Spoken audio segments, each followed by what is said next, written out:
আজ প্রায় 2 মাস পর অনলাইনে আসলাম। এসে দেখে মেসেজের ফুল ঝরে। এমনিতে সারাদিন পড়ে থাকলেও কেউ খোঁজ নিতে আসে না। এতদিনে খোঁজ নেওয়ার কিছু মানুষ জুটলো মনে হচ্ছে। অনেকগুলো মেসেজ দেখার পর জানাতুল মা নামের একটি আইডি টেক্সটে চোখ পড়তেই তো মনে খই ফুটছে। মেসেজটি ছিল এমন: আসসালামু আলাইকুম। ওই কি করেন, রিপ্লাই দেন না কেন? এভাবে কিছুদিন চলার পর যা বলল সিন করে তো খুব হাসি পাচ্ছিল আমার। ওই খোড়া টিম লেখক, লাইনে আসিস না কেন? কোন শাকচুন্নির প্রেমে ডুবে জল খাচ্ছিস? তোকে একবার লাইনে পাই একদম জানে মেরে ফেলবো।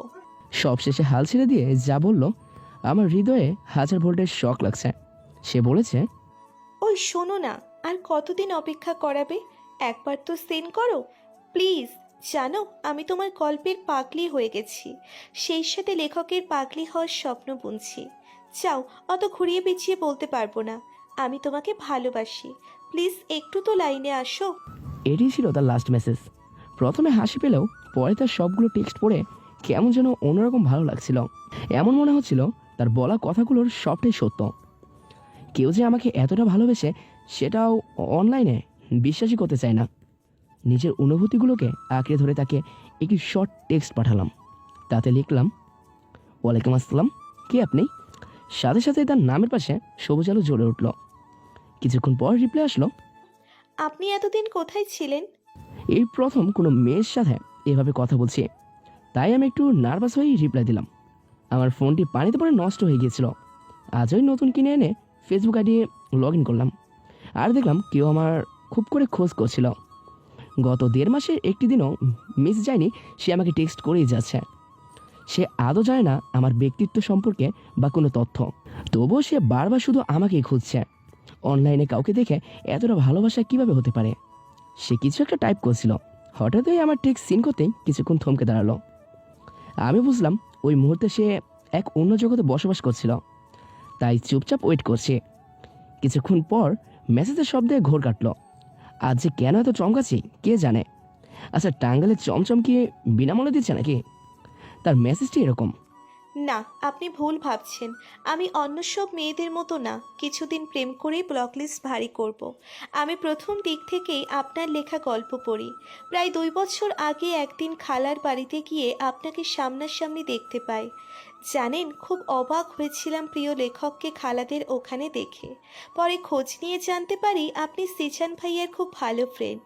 ভাইয়া আমাকে আপনার সম্পর্কে সবই বলেছে। তাতে আমি জানতে পারি আপনি খুব ভালো ছেলে। তাই আমি আপনাকে পছন্দ করতে শুরু করি। আপনার গল্পে নায়িকার চরিত্রে নিজেকে দেখতে পাই।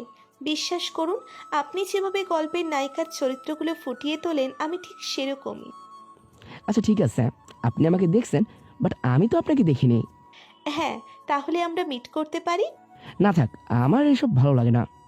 তার চেয়ে ভালো হবে আমি সিজানকে বলে আব্বু আম্মুকে সাথে নিয়ে আপনাকে দেখতে যাব।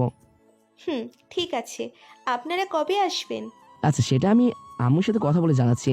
আপাতত আপনারই ছবি দিতে পারেন, দেখতাম সে কে যার সাথে কথা বলতে গিয়ে আমার মন বারবার শিহরিত হচ্ছে।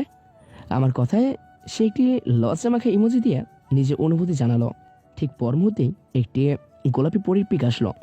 দেখে তো আমার চোখ চানা পড়া হয়ে গেছে।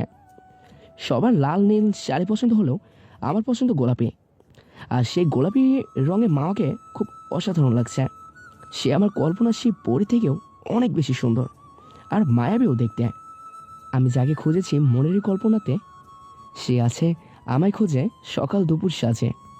তার ওই কাজল চোখের শত স্বপ্নের মাঝে দেখে আমি প্রেমের আকাশভাসী মায়ার স্রোতে।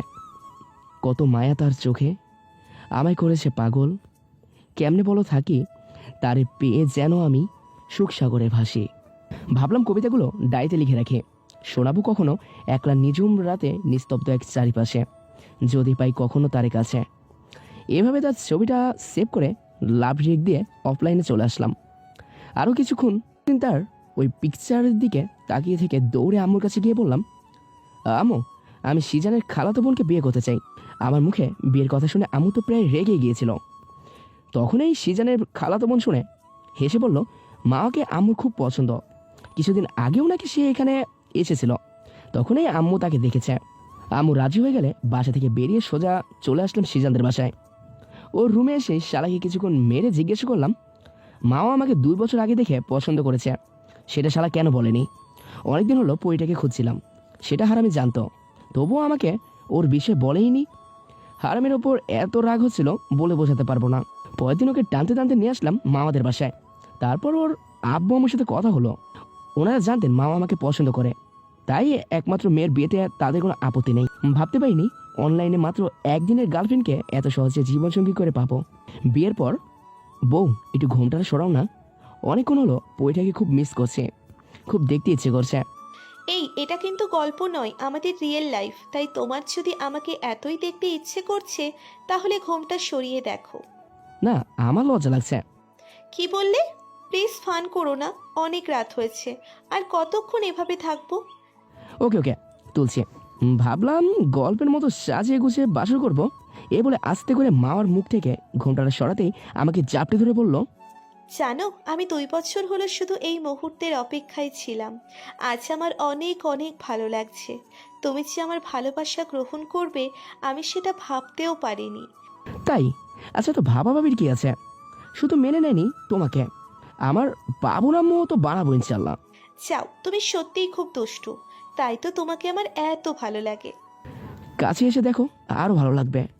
আমি কথাটা বলতেই সে লজ্জায় আমার হাতে চিমটি কাটলো।